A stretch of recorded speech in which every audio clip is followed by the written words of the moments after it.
Assalamualaikum warahmatullahi wabarakatuh. Saya mau mereaksi ya Bang Edi Channel karena apa? Lebih terikat ada ikatan emosional karena saya pernah wawancara ya dengan Rizal Ramli ya di sini di ruang ini, di ruang tamu ini. Pakai kabel boya yang ada kabelnya 5 meter. Saya kasih ke Pak Rizal Ramli, terus kemudian dibenerin sama stafnya sekretarisnya Ibu Rum ya, dipasangin ke dadanya Rizal Ramli. Dan disinilah ya sekarang ada tampak siapa, Rizal Ramli, Amin Rais, ini Marwan Batubara ya. Ini ada acara apa? Judulnya Live Indonesia di Tepi Jurang, Amin Rais datang, Rizal Ramli mencari solusi. Kita lihat ya, judulnya kok kurang mantap sih.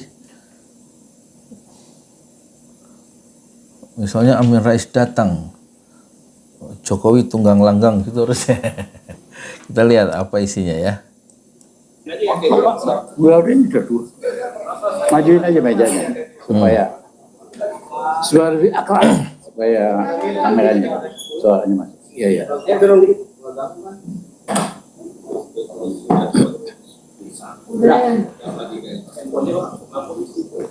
Oh, ini ada pembawa acaranya. Assalamualaikum warahmatullahi wabarakatuh. Waalaikumsalam. Terima kasih atas kedatangan kawan-kawan. Langsung Rizal Ramli. Dan saya ini tampaknya ini ya peristiwa sangat penting ya dalam sejarah politik Indonesia modern kita ya. Di tokoh perubahan salah satunya Rizal Ramli didatangi Amin Rais mungkin dari Jogja ya, atau dari Menteng Raya 62 pusat Muhammadiyah di situ di Menteng Raya. Terus ini Marwan Batubara yang sangat keras ya terhadap Ahok dan juga terhadap kasus kilometer 50 ya. Kita lihat Rizal Ramli sebagai tuan rumah ngomong apa. Saya belum lihat ini ya. Saya tertarik dengan Amin Rais dan berjumpa dengan Rizal Ramli di rumahnya Rizal Ramli di jalan ini nih. Di mana sih di sini Jakarta Selatan kalau nggak salah. Di Ampera kalau. Sangat berterima kasih. Mas Amin bertamu. Saya sama Mas Amin ini sejarahnya panjang. Panjang sekali. Kami berdua pada waktu itu sama-sama memperjuangkan agar supaya Freeport manfaatnya lebih besar untuk rakyat. Oh ya, Freeport dulu ya, awal-awal zaman Pak Harto itu, bukan akhir Pak Harto. Freeport dipersoalkan oleh Amin Rais karena jadi lubang yang besar, emasnya dikeruk berton-ton keluar negeri sama Amerika, sama Freeport itu. Berani Amin Rais nulis waktu itu di Resonansi ya, Koran Republika itu. Temanya adalah suksesi 2 pintu. Saya ngikut baca Republika ya, dituang koran, nggak beli koran. Baca sambil berdiri. Resonansi tentang suksesi 2 pintu pergantian Pak Harto sekaligus wakilnya Habibie. Tapi ternyata ternyata Pak Harto lengser, Habibie naik secara konstitusional. Padahal Amin Rais pengen Habibie juga ikut diganti, suksesi 2 pintu. Penggantian pimpinan nasional sekaligus presiden dan wakil presidennya. Indonesia. Sampai pada waktu itu Mas Amin sampai diminta mundur dari ICMI. Saya ingat banget, saya datang ke Jogja sama Dr. Henry Saparini. Ya. Saya tanya, Mas Amin gimana nih, nggak enak nih. Pilihannya kita rekonsiliasi atau kita lawan aja. Saya nggak nyangka Profesor Amin Rais pada waktu itu masih lebih muda. Jawabannya itu, Mas Rizal kita lawan aja. Wah, pada waktu itu orang berani di Indonesia nyaris kagak ada loh, zaman Soeharto. Sejak itulah hubungan kami semakin dekat. Yang kedua, menjelang kejatuhan Pak Harto. Ini kelihatannya yang dijadikan sasaran adalah bagaimana Jokowi itu mundur, kelihatannya ini. Indonesia di tepi jurang. ini sudah sangat serius ya. Tentu akan diperhatikan oleh Jokowi, oleh Luhut, oleh Mahfud, oleh intelijen, oleh kepolisian, dan lain-lain. Karena ini orang ini luar biasa menjatuhkan dua presiden ya, yaitu Pak Harto dan Gus Dur, yang dipandang saat itu melakukan kebijakan yang ugal-ugalan sehingga diminta datang untuk dicopot kekuasaannya di sidang MPR luar biasa ya, di bawah pimpinan Amin Rais, dan Gus Dur tidak datang, akhirnya dicopot dan dia keluar istana dengan celana pendek. Itu satu kejadian di peran-peran Amin Rais di situ ya. Jadi tampaknya ini apakah berakhir dengan kejatuhan Jokowi, kita nggak tahu. Masih 1,5 tahun lagi atau 1 bulan lagi, bulan Oktober Jokowi akan selesai. Tapi ini satu tekanan yang moral yang sangat dahsyat ya, setelah Rocky Gerung mengeluarkan satu bahasa yang tajam ya, yaitu bajingan yang tolol itu terhadap manuver-manuver politik atau kebijakan politik Jokowi. Tapi sekarang bersatu Rizal Ramli yang pemberani ini dengan Amin Rais yang rekam jejaknya itu sudah tidak bisa diragukan lagi. Pak Amin betul-betul jadi leader dari perubahan dan reformasi. Leader. Kami bantu apapun yang kami bisa bantu supaya terjadi perubahan di Indonesia.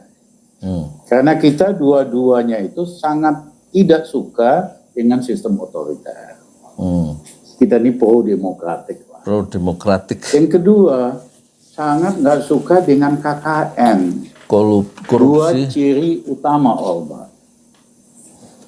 Akhirnya, seperti teman-teman ketahui, akhir April 98, tidak ada yang percaya Pak Harto bisa jatuh.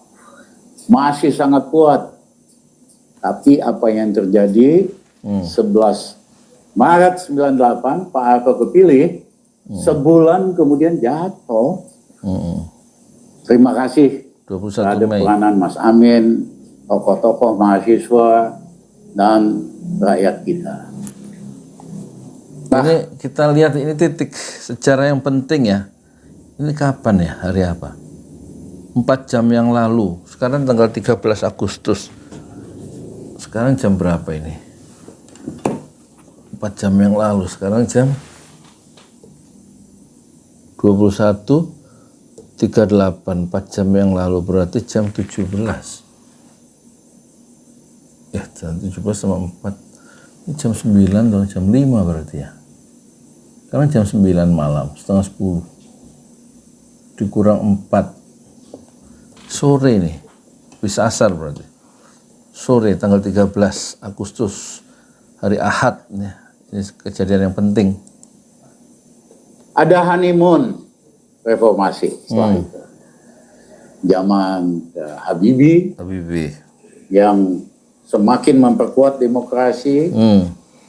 Pers nggak usah pakai siup-siup. Surat izin penerbitan. Membebaskan semua tahanan politik.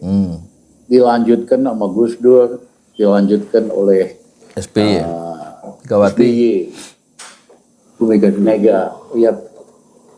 Tapi begitu Jokowi berkuasa, tokoh yang tidak pernah berjuang sedikit pun untuk menegakkan demokrasi. Ya karena dia 15 tahun ya menjadi pedagang mebel, kan eksportir mebel, tidak terlibat, tidak tercatat dalam sejarah pergolakan reformasi ya. Tidak ada di situ nama Jokowi ya. Begitu dia kuasa 2014, justru demokrasi dia preteli. Dipreteli. Caranya, lihat aja indeks demokrasi Indonesia merosot berapa puluh poin.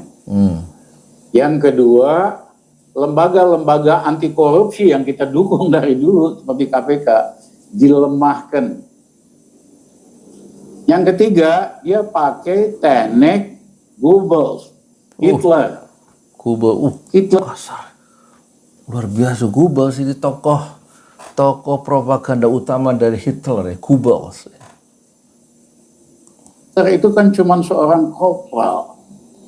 Orang Jerman, orang pinter, logis, kok semuanya percaya dengan omongan Hitler? Karena ahli propaganda Hitler, Goebbels. namanya Goebbels, yang selalu mengajarkan setiap hari beritakan kebohongan, nanti jadi kebenaran. Jadi dengan menggunakan buzzer-buzzer berbayar, influencer, rakyat kita dicekokin terus dengan ketidakbenaran, dengan kebohongan, dengan fakta-fakta palsu. Sehingga banyak orang terkesima. Nah, dia membandingkan dengan Goebbels ya, propaganda, buzzer-buzzer. Kebohongan yang diucapkan berulang-ulang itu akan dinilai sebagai kebenaran. Itu kan rumusnya dari Goebbels. 9 tahun. 9 tahun. Selain soal itu, ya demokrasi dipreteli, dirusak. Yang kedua, KKN zaman Jokowi ini lebih ganas, lebih vulgar dibandingkan zaman Pak Harto. Kita kan semua dibikin susah sama Pak Harto. Dan Pak Harto sangat otoriter, musuh-musuhnya disikat, betul, tapi di hatinya masih ada rakyat. Makanya uang dari migas, rezeki dari minyak bumi gas, sama Pak Harto dibikinin SD Impres, dibikinin puskesmas, dibikinin buku gratis, dibikinin pasar Impres, hatinya masih ada buat rakyat. Pemimpin Indonesia setelah Pak Harto juga kayak gitu, masih ada hati rakyat. Ya, bahwa yang besar menikmati, iya. Tapi mohon maaf, di hati Jokowi tidak ada rakyat. Di hati Jokowi tidak ada rakyat. Menghunjam ya, luar biasa ya. Tampangnya sangat merakyat. Kita ketipu dengan tampangnya. Tetapi hatinya oligarki. Hatinya oligarki, tampangnya wong deso. Dia kepengen jadi oligarki, dia bantuin oligarki yang membayari segala macam kegiatan politiknya. Itulah yang mengakibatkan bahwa tujuan dari kemerdekaan kita, Mas Amin, tujuan dari reformasi dikhianati. Tujuan reformasi kan sederhana, tegakkan demokrasi, hapus KKN, bikin rakyat makmur. Dia nggak bisa deliver. Yang ada dia bikin rakyat semakin miskin. Ya, karena hatinya itu nggak ada buat rakyat. Tampangnya doang, selfie-nya doang sama rakyat, sama petani. Yang dia lakukan, subsidi pupuk untuk petani dihapuskan. Marah ya, mulai marah ya Rizal Ramli. Kita lihat tadi omongan Amin Rais apa ya, dan Marwan Batubara apa. Lebih dahsyat nggak dari Rizal Ramli? Dikurangi. Yang dia lakukan import terus. Jadi petani kalau nanam padi selama 2 tahun terakhir merugi kalau untuk dijual, kecuali buat makan sendiri. Sektor tanaman pangan tumbuhnya minus 3,19%. Artinya mengkerut. Kenapa? Dia pakai data ya. Karena apa yang dia pidatokan pro petani, selfie sama petani, hanya slogan dan pencitraan doang. Kebijakannya anti petani. Beda sama Pak Harto, beda sama Gus Dur, dan yang lain-lain. Jadi saudara kawan-kawan, yang ini Rizal Ramli mencoba mengkontraskan ya kebijakan politik dari Jokowi dibandingkan dengan Pak Harto, SBY, Gus Dur.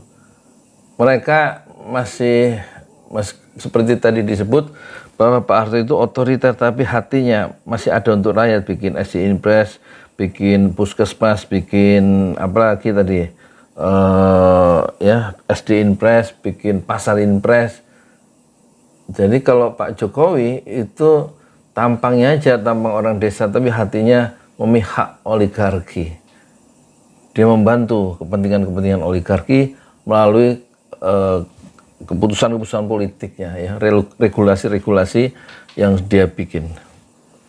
Ini satu kontras yang sangat tajam dari dari Rizal Ramli dan diucapkan dengan sangat berani ya. Ketiga, dia bangun dinasti KKN. Anak-anaknya ini KKN semua. Dari mana?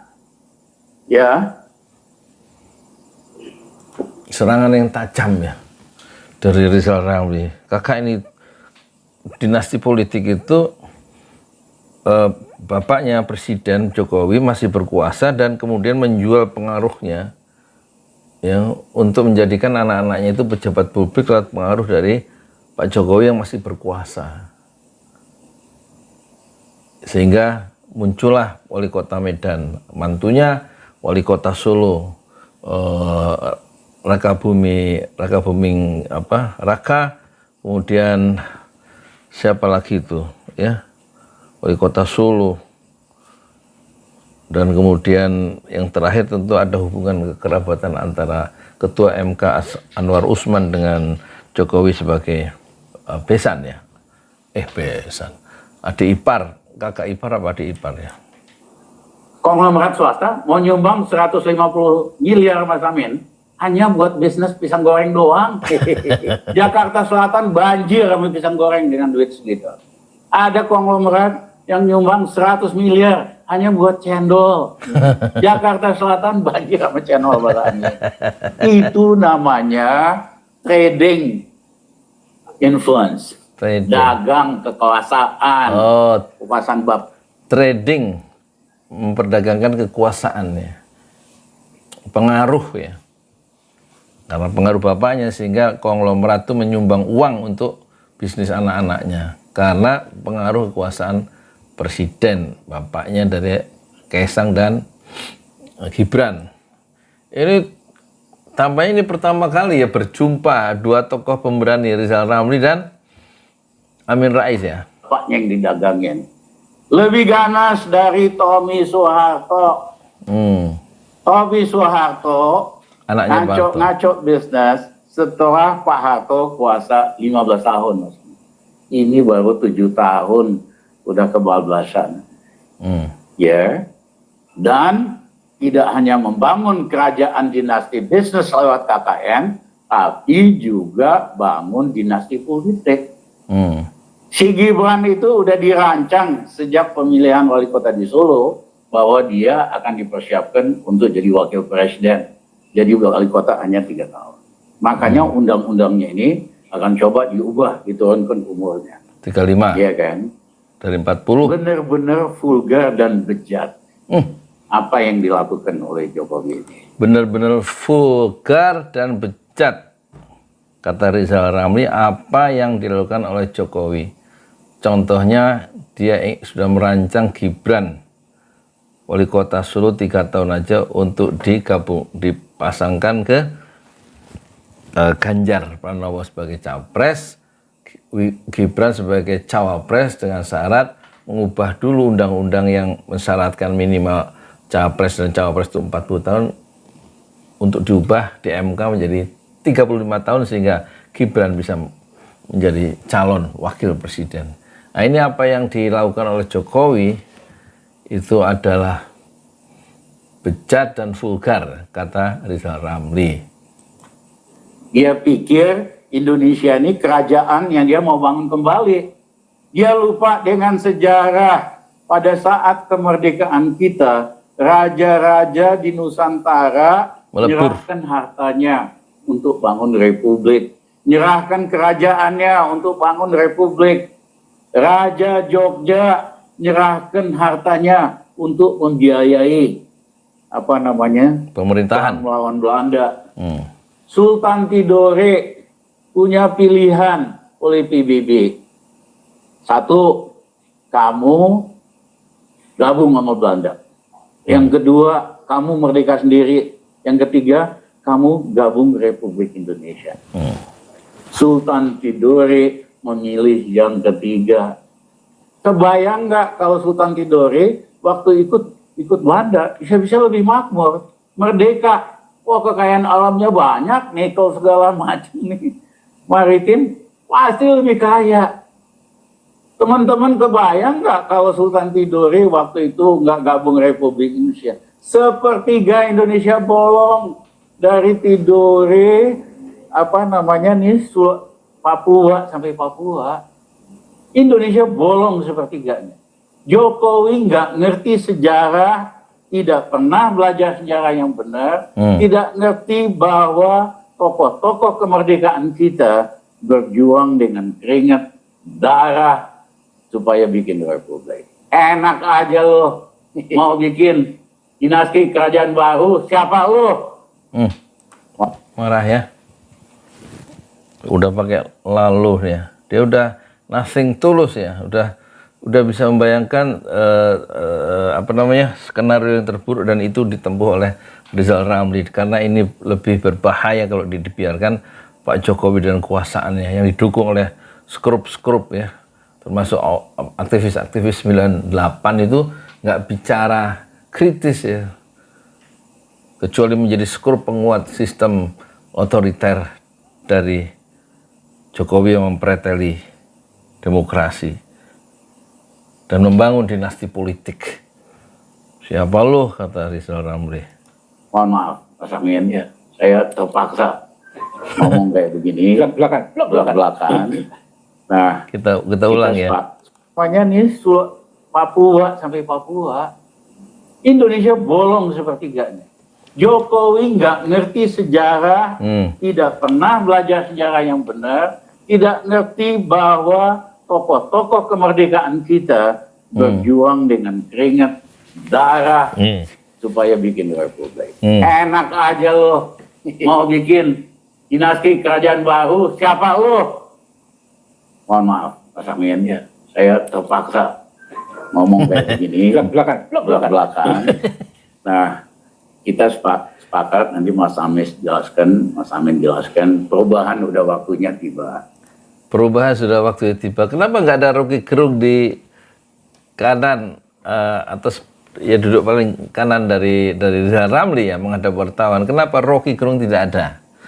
Padahal kalau ada lebih dahsyat ya. Ya, karena kalau kondisi objektif udah matang, kita nggak suka perubahan pun akan terjadi. April 98, siapa yang percaya bahwa Soeharto bakal jatuh? Jatuh tuh sebulan doang. Ya, tapi kalau kondisi objektifnya belum tiba, ya susah lah. Menurut saya dan Pak Amin, kondisi objektif perubahan sudah tiba. Waktunya kita menyelesaikan, menghentikan pelanggaran terhadap Undang-Undang Dasar kita. Mas Amin, silakan Mas. Sudah waktunya, kondisi objektif sudah tiba, sudah saatnya ya kita menyelesaikan dan menghentikan pelanggaran undang-undang atau konstitusi. Assalamualaikum warahmatullahi wabarakatuh. Jadi supaya sampai suaranya agak keras juga, Bung, agak keras beliau ya.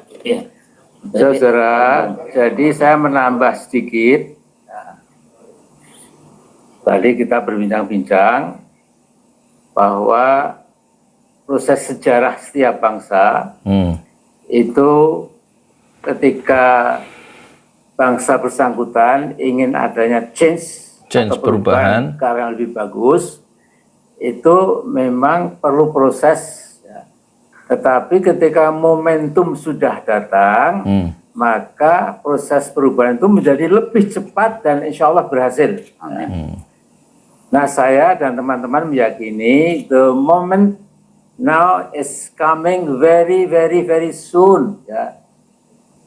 Jadi sedikit. Apa tadi beliau? Ini mengenang the moment perubahan itu is coming very, very soon, akan lebih cepat datangnya. Bahasa Inggrisnya apa tuh barusan? Atau perubahan ke arah yang lebih bagus, itu memang perlu proses. Perlu proses. Tetapi ketika momentum sudah datang, maka proses perubahan itu menjadi lebih cepat dan insya Allah berhasil. Nah, saya dan teman-teman meyakini the moment now is coming very, very, very soon. Ya. The moment now is coming very, very soon. Jadi sedikit ini mengenang waktu ya kita hormat pada semua presiden. Ya. sama presiden sebelum Pak Jokowi itu jadi bagus sekali dibandingkan dengan ini Pak Jokowi ini ya. Nah jadi waktu itu saya ditanya wartawan Newsweek, New York Times dan lain-lain, dia menanyakan pada saya kapan Mr. Soeharto akan step down. Mundur. Saya mengatakan listen to me, in a matter of days, not weeks. Dalam hitungan hari, bukan minggu. Apa betul? Ya, percaya saya begitu. Memang 5 hari setelah itu memang artinya Pak Harto itu step down. Karena beliau negarawan, tidak ngotot. Ya. Nah, yang satu ini, ya kita akan nilai sendiri. Ya. Sampai Rocky Gerung mengatakan dia itu ini itu, memang saya kira memang maklum lah ya. Maksudnya BT itu loh, ucapan itu memang kesel benar Rocky Gerung ya. Yang untuk presiden yang satu ini betul-betul B dan BT itu ya. Beliau udah tahu sendiri. Katakan lebih gawat lagi mungkin dipakai Rocky Gerung ya. Jadi kita terima kasih Pak Rocky Gerung. Nah karena itu singkat saja ya, kami ini insya Allah akan membuat sebuah pernyataan. Beri waktu kami beberapa hari. Ya.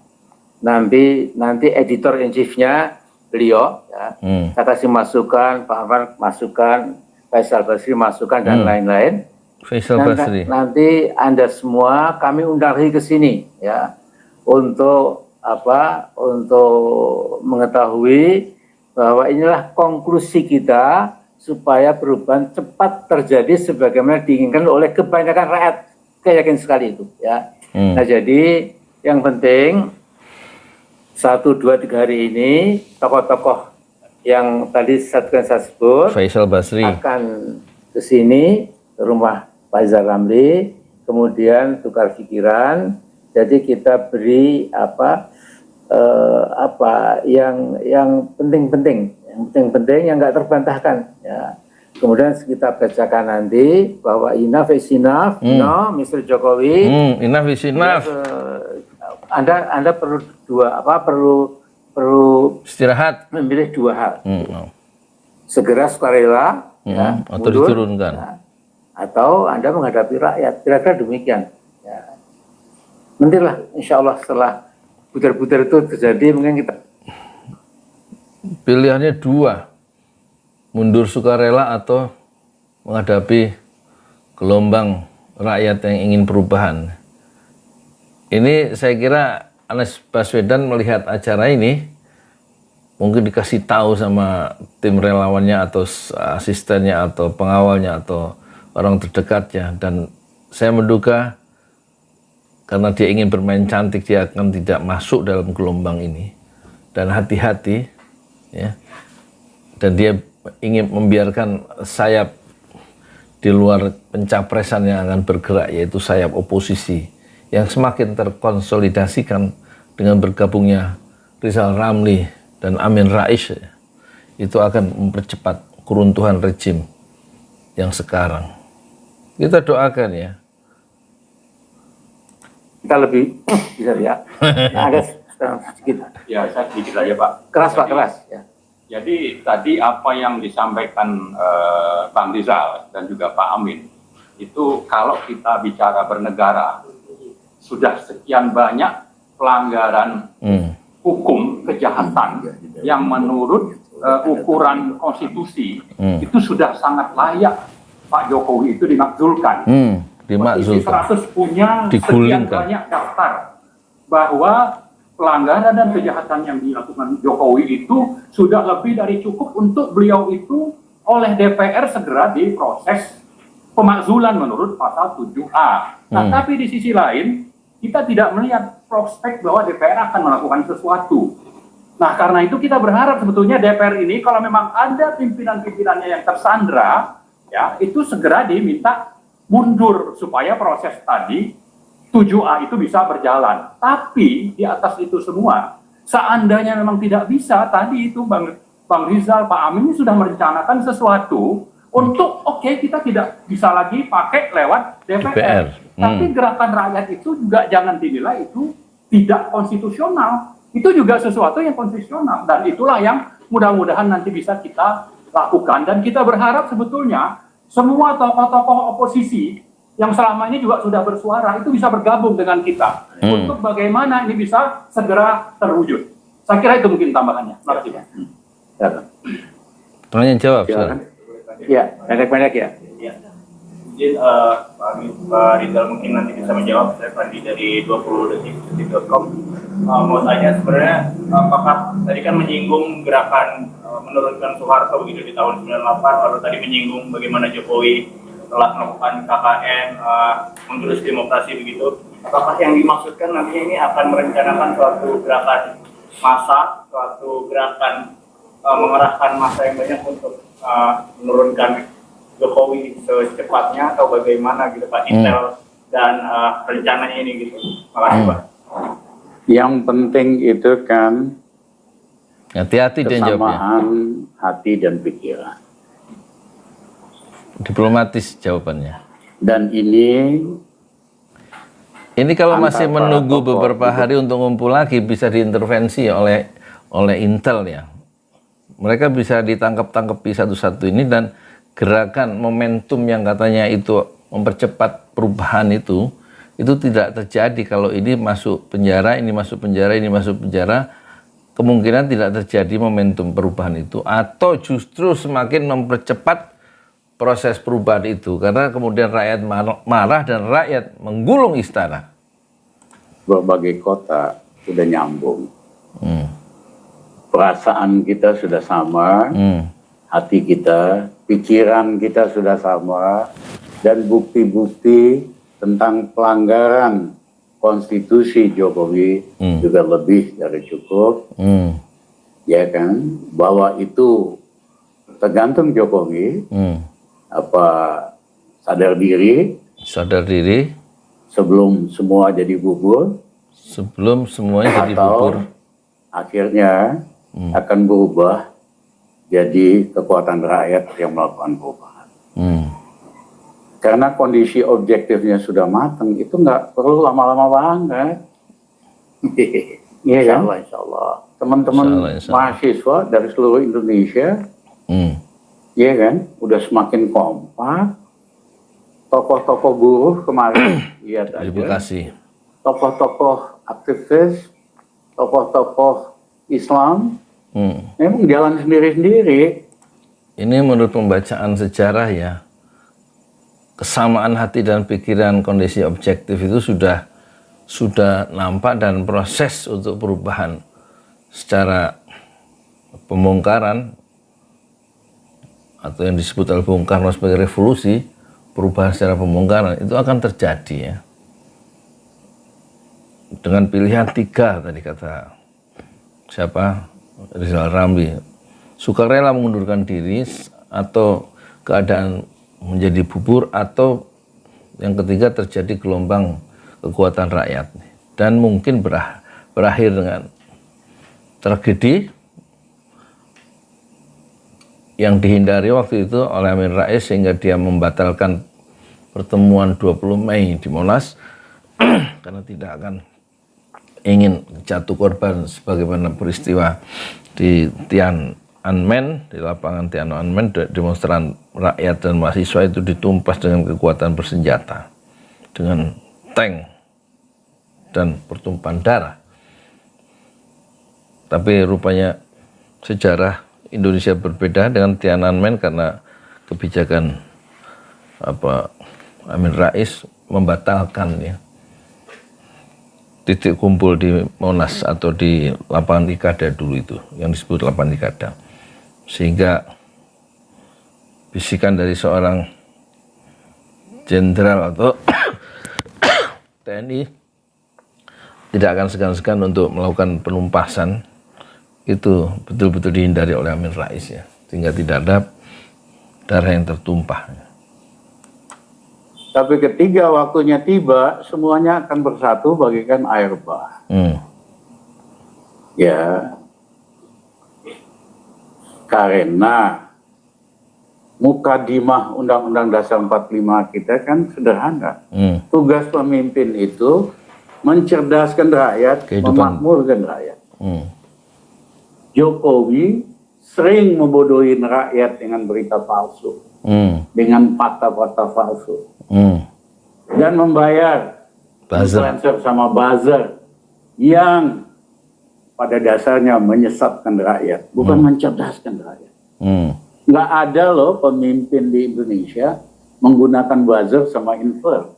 Karena dia kepengen rakyat kita cerdas. Kecuali Pak Jokowi. Yang kedua, kalau Jokowi nggak bisa bikin rakyat makmur, jangan bikin susah.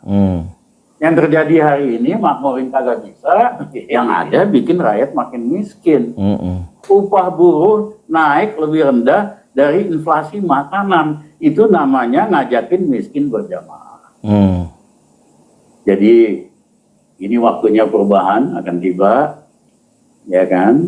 Dan nanti kita akan ajak. Ini ketar-ketir ya, takut sampai terkencing-kencing Luhut, Mahfud, ya, menteri-menteri kabinet melihat tayangan ini. Dan mereka ketar-ketir karena mereka ikut berjasa dalam menyusahkan rakyat. Mereka adalah pembantu-pembantu presiden yang tidak jujur memberikan informasi terhadap presiden, sehingga kemudian terjadi misinformasi atau justru memoles, ya, menjadi posisi yang menjadi semacam buzzer dan influencer menteri-menteri pembantu-pembantu Pak Jokowi itu. Dan tampaknya mereka semakin terdesak, ya, oleh kaum oposisi yang makin rapi dan terkonsolidasi. Tampaknya ini peristiwa yang sangat penting. 13 Agustus 2023, 4 hari menjelang hari kemerdekaan yang ke-78, di rumah Rizal Ramli, dan saya pernah ada di sini. Rizal Ramli di sini. Saya wawancara. Teman-teman juga purnawirawan, ya, polisi dan tentara, TNI, tokoh-tokoh akademik dan sebagainya. Time has come. Time is coming. Waktunya Indonesia berubah untuk lebih baik. Tapi cita-citanya dulu nih supaya clear. Hanya perubahan mau ganti-ganti kekuasaan. Ada. Cita-cita kita begitu Jokowi jatuh, satu, harga BBM kita akan turunkan sehingga di kantong rakyat ada uang. Yang kedua, tarif listrik kita akan turunkan ke posisi 3 tahun yang lalu, sehingga cicilan listrik rakyat berkurang 30%. Ada uang di kantongnya. Yang ketiga, kita akan stabilkan kebutuhan pokok. Yang keempat, kita akan naikkan kredit untuk UKM dari hanya 18% dari total kredit ke 35% dalam 1 tahun. Sehingga UKM yang 40 juta ada punya uang. Hari ini di daerah-daerah nggak ada uang, di bawah nggak ada uang. Kesedot untuk bayar pokok sama bunga utang 780 triliun. Setahun. Kita beresin soal utang dan lain-lain. Yang kedua, Sri Mulyani gimana kita adakan pemilu yang lebih adil dan fair. Belajar dari Pak Habibie. Pak Habibie hanya 6 bulan persiapannya, nggak perlu lama-lama. Yang dia lakukan, Ketua KPU, Bawaslu, tokoh independen, anggotanya dari partai-partai, bukan dari ormas, saling ngawasi. Iya. Bukan hari ini sengaja dipilih ormas supaya gampang diatur. Yang ketiga, tidak ada lagi threshold, sehingga pemilihan presiden, gubernur jadi lebih kompetitif, faktor uang lebih berkurang, dan yang terakhir, nggak ada lagi tuh box dibawa dari TPS ke kecamatan, disitulah kecurangan dilakukan. Nanti dari TPS 85.000 langsung ke satelit, rakyat monitor lewat handphonenya. Biayanya pun 1/3 dari yang mereka minta biaya buat 2024 90 triliun. Kita udah hitung cukup 30 triliun. 30 triliun. Jadi teman-teman, itulah arah perubahannya. Ini waktunya kita berubah. arah perubahannya menurunkan BBM, menstabilkan harga bahan pokok, menurunkan tarif listrik, terus 3 tahun yang lalu, kemudian meningkatkan kredit untuk UKM dari 8% sekarang, sehingga usaha-usaha kecil dan menengah nanti punya uang banyak karena dapat kucuran kredit sampai 35%. Dan kemudian apalagi tadi, dia bisa hafal ya. Jadi arah perubahannya sudah dirumuskan dengan jelas ya, dan tampaknya sangat terukur. Pengalaman seorang ekonom dan dia praktisi beberapa kali jadi menteri ya. Bukan hanya sekedar ganti rejim, tapi arah perubahannya adalah untuk kesejahteraan rakyat, sehingga rakyat itu bisa makmur ya, karena punya duit ya. Dan tadi soal utang itu juga akan diselesaikan caranya. Rizal Ramli jauh lebih tahu ya. Yang penting ganti dulu presiden, ganti dulu wakil presiden, ganti rejim ya. Capek kita semua ngulangin kasus yang sama lagi, Mas Amin. Ya. 25 tahun yang lalu kan kita yang ngomongin KKN. Iya kan? Ini lebih parah lagi. Ini lebih parah lagi. Masa 20 tahun lagi kita masih ngomongin yang sama? Kapan ini bangsa maju? Jadi harus ada shock therapy. Harus ada yang dipenjarain habis ini. Ya, pemimpin seperti di Korea. Presiden masuk penjara. Harus ada shock therapy. Ini pertama kali ya suara yang keras ya. Harus ada pemimpin yang dipenjara seperti Korea. Konon kabarnya Presiden Amerika Donald Trump udah dipenjara ya. Terus Najib penggantinya siapa itu? Mahathir itu dipenjara sudah. Najib Razak ya. Saat digantikan oleh siapa itu? Mahathir ya. Karena terbukti dapat uang banyak dari Cina untuk proyek-proyek One Belt One Road, dan sekarang Mahathir kemudian diganti oleh Yasin, dan kemudian Yasin diganti oleh Anwar Ibrahim ya. Tampaknya sejarah akan berpihak pada rakyat Indonesia, insya Allah. 5 mantan presiden, 3 jenderal, 5-5-nya dipenjara karena korupsi. Hari ini gubernur, presiden, perdana menteri di Korea kagak ada yang berani ngaco-ngaco. Sibuk ngurusin rakyatnya, makanya rakyatnya maju. Indonesia perlu shock terapi karena penyakit KKN ini udah ganas. Selama Jokowi dibiarkan berkembang biak.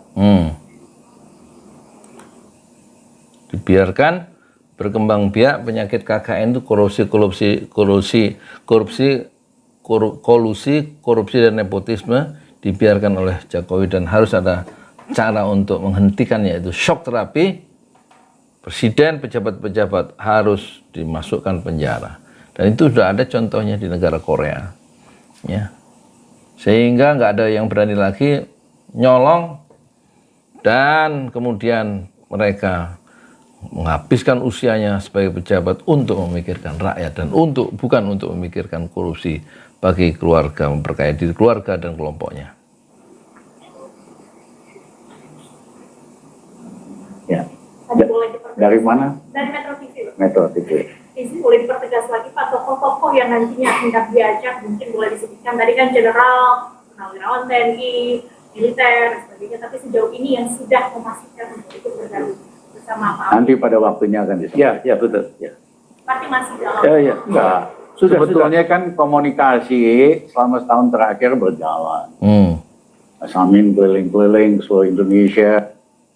Ini jawaban diplomatis ya, nggak mau mengungkapkan semuanya, nanti takut jadi sasaran buruan ya, sasaran penangkapan oleh aparat kalau tokoh-tokoh yang akan bergabung itu disebutkan sekarang ya.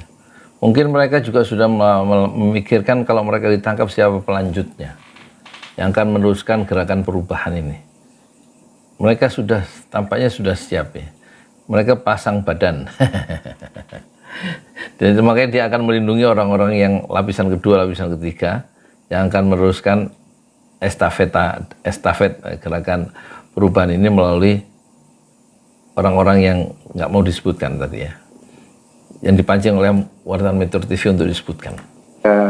Saya juga seluruh Indonesia ketemu profesor-profesor di Jogja, di Solo, di Surabaya, di Makassar. Pada dasarnya mereka sudah sepakat perubahan perlu.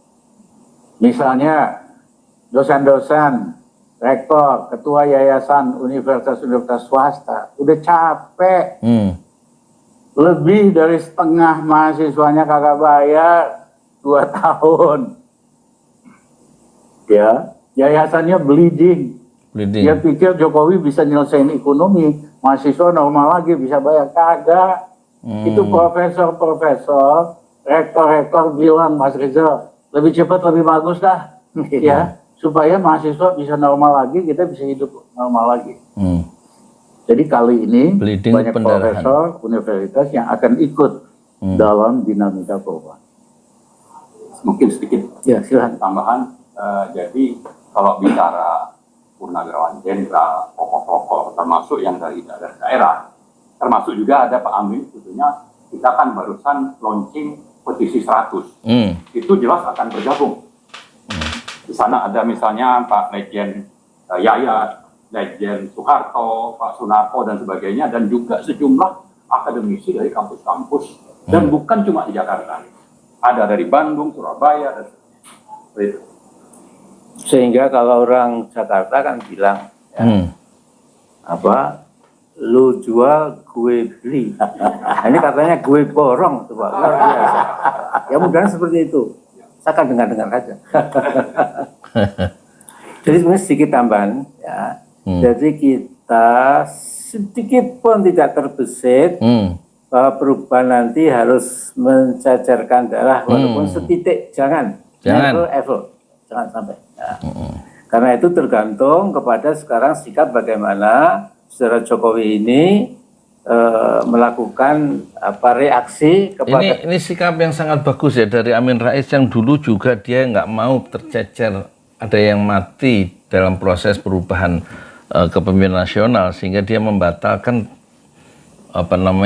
rapat besar di Monas ya, untuk memberikan pressure tekanan, karena dia dibisiki TNI tidak segan-segan akan menggunakan senjata kalau memang masih besok kumpul. Maka Amin Rais kemudian cepat menyebarkan informasi melalui TV waktu itu secara langsung, tidak ada pertemuan besok di Monas untuk menghindari tercecernya darah itu. Nah sekarang diulangi, perubahan-perubahan yang akan terjadi tidak akan mencecerkan darah setitik pun.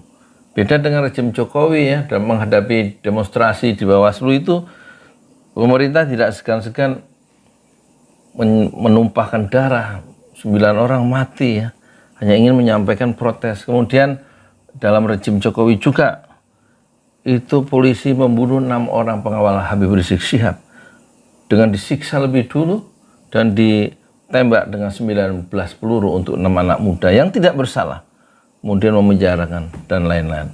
Jadi memang rejim ini memang harus segera dihentikan ya, supaya kita bisa hidup lebih bebas, lebih merdeka ya, lebih punya uang, lebih sejahtera ya, dan bisa menyekolahkan anak-anak kita dengan cara yang lebih baik karena ekonomi berjalan secara normal ya. Kata Rizal Ramli, kalau nggak bisa mensejahterakan, jangan bikin rakyat itu tambah susah. Karena kita sampaikan ini, ya. Tapi yang jelas ya itu sudah lemah, karena korupsi yang demikian besar itu sudah langsung masuk ke inti keluarganya. Jadi kalau tadi diprioritaskan supaya pertama Gibran dan Pak Kaisang segera diambil, itu saya kira memang sudah sangat tinggi waktunya ya. Karena itu kita juga menunggu kalau mereka reaksinya positif. Dia menyebut 2 nama ya, Raka dan Kaisang diambil, maksudnya segera dipenjara ya. Karena korupsi sudah masuk ke dalam inti keluarga inti Jokowi. Kemudian membaik, tidak arogan, tidak kemeluntu Kemeluntu. Dulu bahasa Jawa. Kalau sombong biasa tuh kemelindi. Kalau sangat sombong jadi kemeluntu. Ya. Nah, jadi ini kan saya dengan Jokowi satu kampung dari Solo, jadi paham sekali bahasa Jawa itu. Kemelinti, kemeluntu. Nah, jadi setelah ini mudah-mudahan mereka pada sadar enough is enough. Dosanya jangan kemudian dipakai untuk ugal-ugalan. Ya. Jadi insya Allah rakyat juga akan senang. Saya kira rakyat kita itu peaceful, suka sangat damai, ya, tidak ada mengajarkan kerusuhan entah di Batak, entah di Jawa, Madura, Manado, nggak ada. Saya semua kultur kita itu kultur damai. Tapi gara-gara yang satu ini kan seperti rusak sekarang. Gara-gara yang satu ini maksudnya? Tanggal mainnya lah insya Allah. Ya. Gara-gara yang satu ini tuh sopo? Inisialnya J. Pak, dikit Pak. Jadi saya kira pemerintahan Jokowi ini kan kita sebut sebagai pemerintahan oligarki. Ya. Di sana banyak konglomerat. Nah, kita mungkin bisa mengingatkan para konglomerat itu untuk hati-hati dengan apa yang sedang disuarakan rakyat. Jangan coba untuk mempertahankan pemimpin yang sudah bermasalah, yang syarat dengan kejahatan hukum. Jadi ini peringatan juga untuk bukan sekedar Jokowi, tapi juga untuk para konglomerat pendukung Jokowi yang tergabung dalam oligarki kekuasaan. Saya kira itu. Ya, seperti Reuters dan Al Jazeera dan lain-lain, ini adalah oligarki gitu loh. Jadi kalau orang luar saja sudah sangat paham, masa kita tidak? Kita kan yang merasakan kegilaan, keidanan dari oligarki itu. Keidanan, ya, kegilaan. Pak, ini ada konflik pertanyaan saya adalah kenapa momentumnya baru terakhir kemudian baru sekarang kemudian memberikan pernyataan para publik, Pak? Seperti kita ketahui juga di dalam itu pada awal masa politik juga menjadi salah satu putri kandidat Jokowi dan kemudian sekarang atau seperti apa saya juga kurang tahu. Nah, yang kedua Pak, pertanyaan saya adalah ada lembaga survei yang juga merilis bahwa kepercayaan publik kepada Presiden Jokowi kepuasan. Bagaimana Pak pendapat? Survei bayaran. Mosok percaya begitu. Menggelikan. Menggelikan. Itu kan lembaga nih ya. Berbeda dengan lembaga survei zaman Namfel di Filipina. Dia merupakan kita harus tegakkan kebiasaan survei yang benar, bukan yang berbahaya. Karena dia parasit buat demokrasi. Lembaga survei hari ini di Indonesia parasit untuk demokrasi.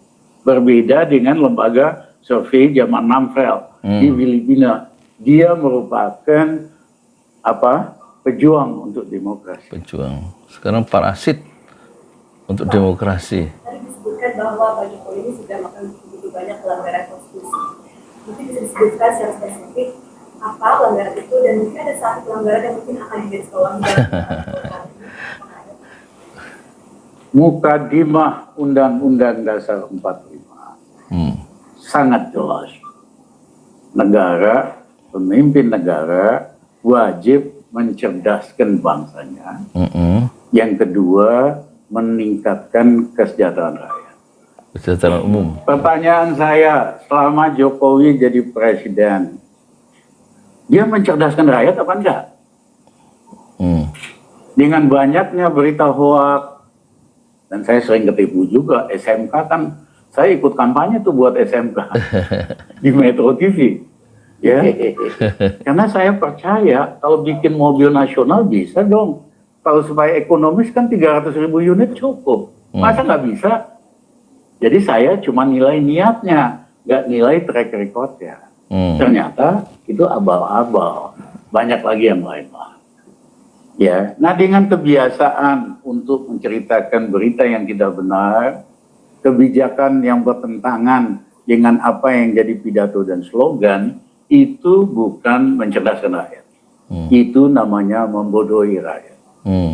Yang kedua, undang-undang ITE itu bagus sekali kita bikin untuk melawan kejahatan finansial, online, seksual, online. Tapi ternyata dipakai untuk menangkap, memberangus oposisi, termasuk Rocky dan pakai undang-undang ITE. Bung Rocky Gerung. Ya. Jadi bukannya membiarkan demokrasi perbedaan pendapat berkembang, dia pakai alat-alat hukum yang otoriter, yaitu Undang-Undang ITE. Nanti kita benahin, kita ganti undang-undang ITE.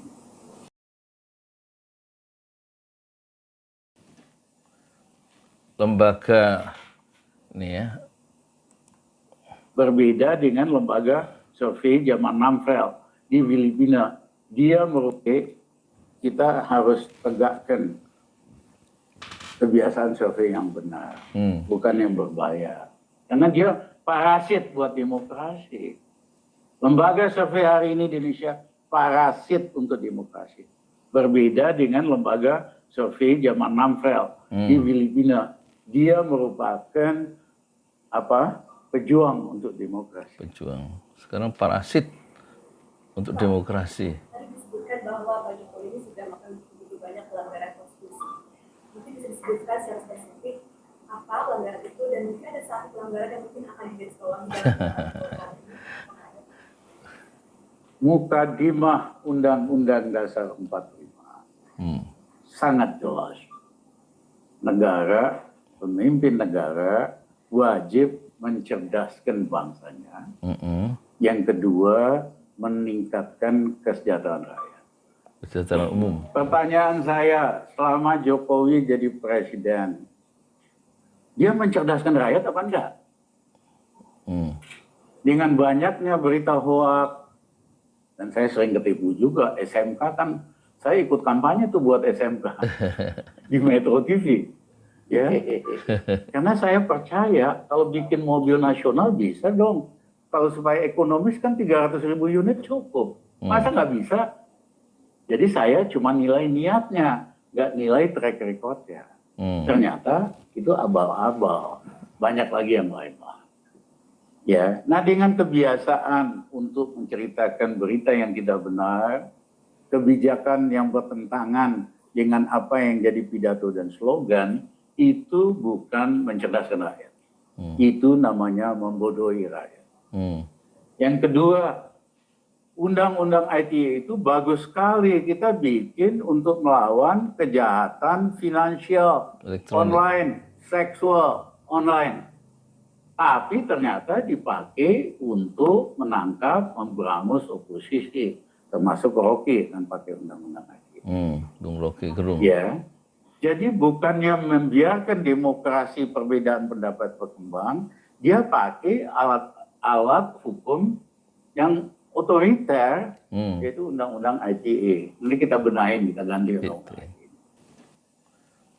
Lembaga ini ya, berbeda dengan lembaga survei zaman Namfel di Filipina. Dia merupakan, kita harus tegakkan kebiasaan survei yang benar, bukan yang berbahaya.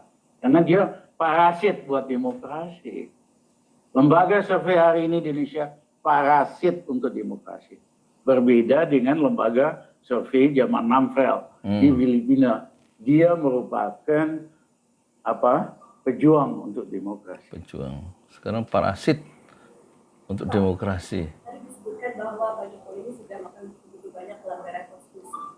Mungkin bisa disebutkan secara spesifik apa pelanggaran itu dan mungkin ada satu pelanggaran yang mungkin akan digarisbawahi dalam Mukadimah Undang-Undang Dasar 45 sangat jelas. Negara, pemimpin negara wajib mencerdaskan bangsanya. Yang kedua, meningkatkan kesejahteraan rakyat. Kesejahteraan umum. Pertanyaan saya, selama Jokowi jadi presiden, dia mencerdaskan rakyat apa enggak? Dengan banyaknya berita hoak, dan saya sering ketipu juga, SMK kan, saya ikut kampanye tuh buat SMK di Metro TV. Ya, karena saya percaya kalau bikin mobil nasional bisa dong.